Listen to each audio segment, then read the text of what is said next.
So, Berto, I thought we would watch Star Wars and react to it on YouTube. What do you say? I think that's a fantastic idea. So, we're going to watch Phantom Menace, the very first Whoa, episode. wait, what? I thought you said Star Wars. Episode 1. And oh my God. Let's see what comes out of our face as we watch this show. What do you say, Berto? I guess so. I forgot that there was such a thing. All right. Let's press do it. Press play. All right. Oh, there we go. Ooh. It looks good. Seems like Star Wars. So, Berto, you waited in line overnight to see this movie, did you not? I did. I mean, we stood in line. We took turns. We did shifts, and we waited at the Cinerama in Seattle. Empire Strikes Back came out when I was 9. Yeah, I was 5. Ground zero for Star Wars fandom. Absolutely. When it was announced years and years later, after basically all of us had given up hope on ever having another Star Wars thing at all. And all of a sudden there's this new George Lucas full-fledged movie coming out. You waited in line to see the movie. You had a lot of juice going into this. Oh yeah, it took a week actually, because I was like under this glow that was impervious to real feelings, true feelings. But yeah, a week later, it started settling in like a discomfort, like I caught something, Like, wait a minute, that didn't settle so well. And I was like, I guess that was not as good as I thought it was. So for a week, you had like asymptomatic anti-Phantom Menace. And I was spreading it to everyone. I'm like, oh, it's great. You should see it. Yeah. When I saw it, I kind of liked it.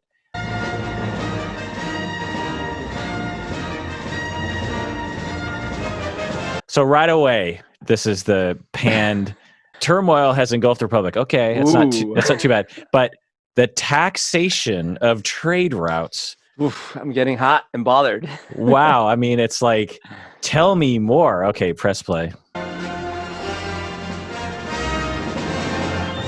Boy, I hope we get this. I hope we get to see the endless debates in Congress. I mean, well, kids are so used to watching C-SPAN that it's like, oh boy, it's like real life. Captain. Yes, sir. Tell them we wish to board at once. He's wearing, we see whoever this is, we don't know yet, but he's wearing a cloak that looks like Obi-Wan's cloak from Star Wars. But that was like Tatooine clothing. Right. The regular humans on Tatooine. Right.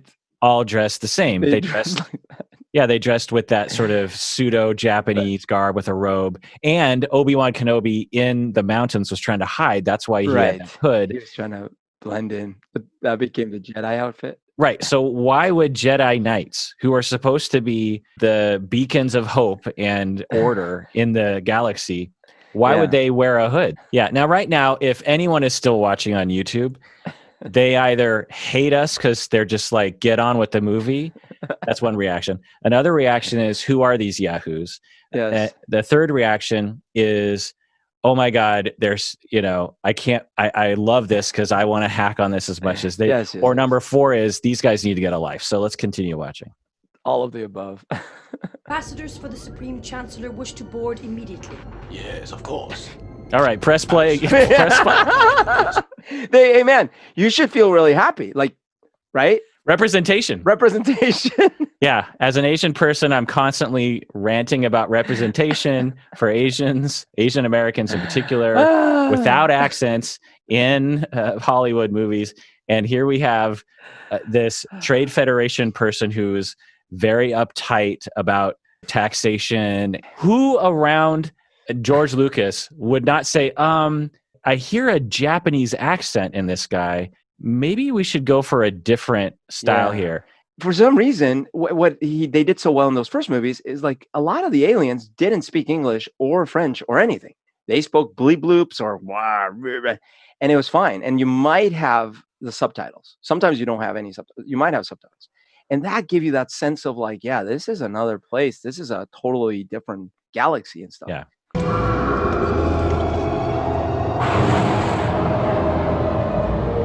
I do have to say though, so positives. Like visually, they had me. And I know it was a lot more computer effects and stuff, but this is at the time, especially, like, it's pretty badass. Yeah, this holds up totally. That ship is a cool looking ship. So Obi-Wan, who's on the right there, was trying to hide on Tatooine. Mhm. If this is what Jedis looked like when they walked around, then Obi-Wan was basically like a stormtrooper walking around with his stormtrooper armor on, trying to hide himself on Tatooine. Well, now. Here, benefit of the doubt. It turns out that a long, long time ago in the Knights of the Old Republic, or even older than that, Jedis really took a fascination to the Tatooine styles. So they adopted those as their own. And yes, sure, outside of Tatooine, they stand out like a sore thumb. But in Tatooine, which is actually explains why you would go to Tatooine in the first place.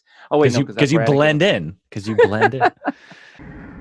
My lord, is that legal? I will make it legal. And the Jedi? The Chancellor should never have brought them into this. I don't think I've ever really scrutinized this scene. Yeah. It's a little confusing, right? So let's talk ourselves through this. What is he at this point? A senator?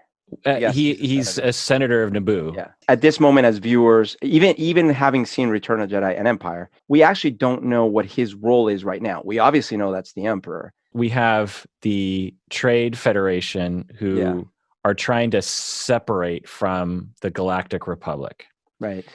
And they have a blockade on Naboo for a reason we don't know. We don't know, right? And I don't know if we've ever found out. At the beginning of Star Wars, Episode 4, by this point, a lot of action has taken place. Yeah. You know, we've seen fighting, we've seen like the imposing Darth Vader, like it's intense. Right. And so far, it's been like this slow burn, right? The other thing that I just realized, I never thought about this before, is how quickly he sort of like shot his load here with the Emperor, because What is going on down there? We lost the transmission, sir.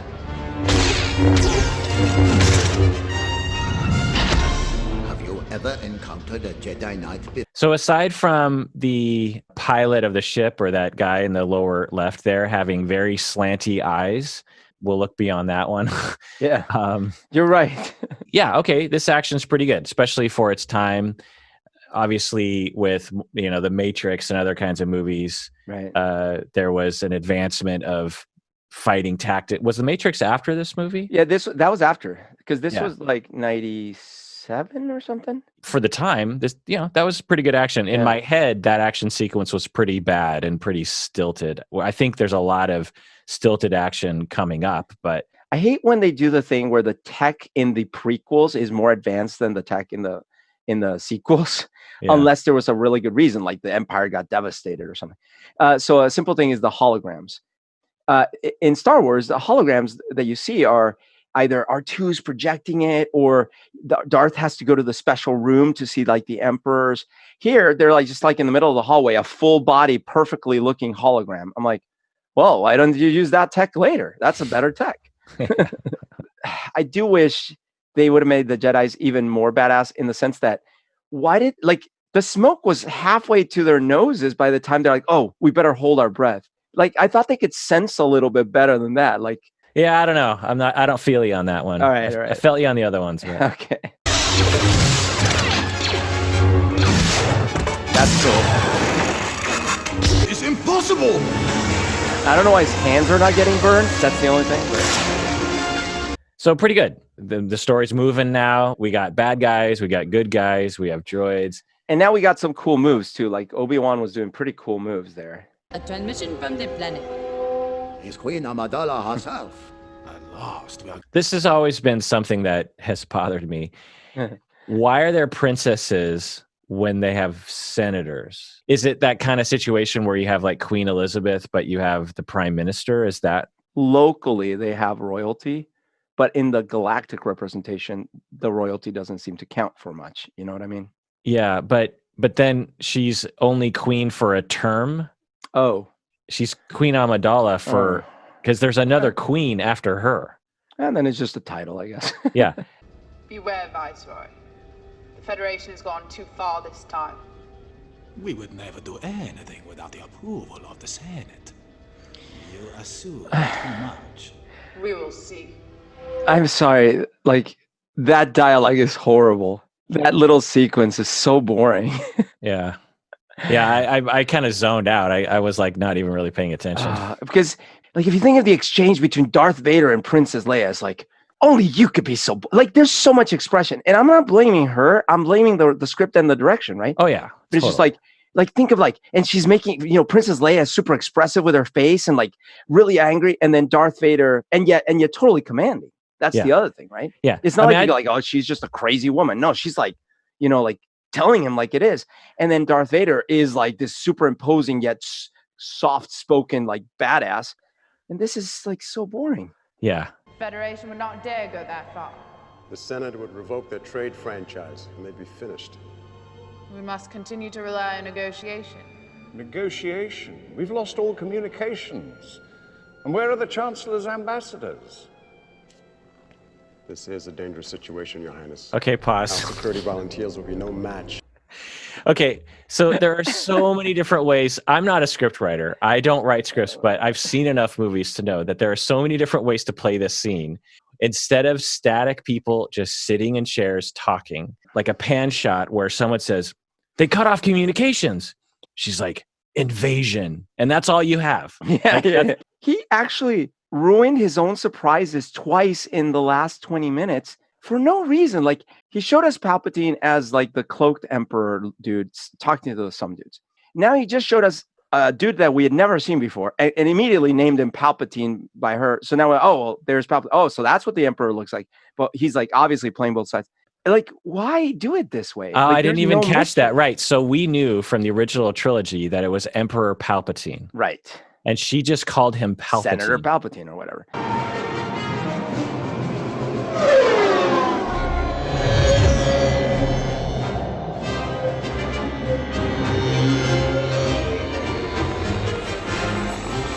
Oh boy. So this army is badass.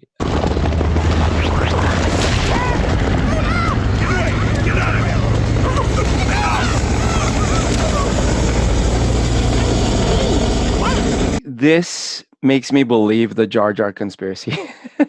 Like right off the bat, cartoonish. Then now I'm like, okay, maybe he did intend to. Right. So for those who don't know and watch this video, there's a theory that Jar Jar is the ultimate Sith Lord. He's actually above Palpatine. Yeah. It seems like George Lucas, in between episode 1 and 2, because after episode 1, everyone hated Jar Jar, that he was like, I've got to completely, and it's easy because it's pretty easy for me to get, because I kept it so subtle that he was a potential Sith person. Why give him such an elaborate backstory? And he was already known as the clumsy one in the village and the other underwater race. Almost got us killed. Are you brainless? I speak. The ability to speak does not make you intelligent. Now get out of here. No, Mrs. Stay. Why is Qui-Gon being such a dick? The army is invading the planet. Yep. This creature, this sentient creature, is one of the citizens of this planet, and he's just being a complete jerk to him. In fact, it's almost as if Qui-Gon is aware of how annoying he's going to become. Which is really a weird way to write something that you're so aware how annoying this character is that you think you're entitled to write this other character talking to him like that. Then why would you keep going in this direction? Yeah. Well, it's another rhyming thing when Luke landed on Dagobah and he meets this little creature, and the creature ends up being powerful, which is another line of reasoning for why Jar Jar was meant to be something much more bigger in future episodes. There's footage of documentary footage of George Lucas showing the actor, because the actor playing Jar Jar is actually walking next to Liam Neeson right now with this tall head on top of his head. And George Lucas is telling him to walk like a lazy, slouched kind of like doopy doopy, and talking like someone from, I guess, Jamaica, if at least it has. And then the design of the ears look like dreadlocks. Honestly, Berto, did you notice that the first time you saw this? Did I think that it was like some Jamaican accent? I did. Number one. Number two, I actually was annoyed at this character from the previews, even before I saw the movie. Yeah. Now, I will say for the record that at the time I was not that annoyed by him, and I'm actually still not that annoyed by. I think I'm much more annoyed by him because other people are annoyed by him. I mean, he's about to make himself the center of every scene he's in. Yeah, but you know, when C-3PO was in, no, he wasn't. That's the thing. I know that you think, and a lot of people are like, "Oh, C-3PO is super annoying." No, I didn't say C-3PO is annoying. I'm just saying C-3PO he was written to be an annoying comic relief character. Sure, absolutely. Don't disagree. But I'm saying he didn't like take over scenes entirely where you're like, okay, let's watch this thing unfold. Right. You know, it was like, you know. Okay. And the nice thing is C-3PO had built-in ways for them to shut him off. They literally shut him off multiple times. Let's get out of here before more droids show up. More? More did you speak? The kids are gonna love him. Excuse me, but the most safest place would be Gonga City. It's where I grew up. 'Tis a hidden city. Your point is well seen. This way. Hurry. You know, honestly, if he had toned him down like some amount of percent, like it would have worked.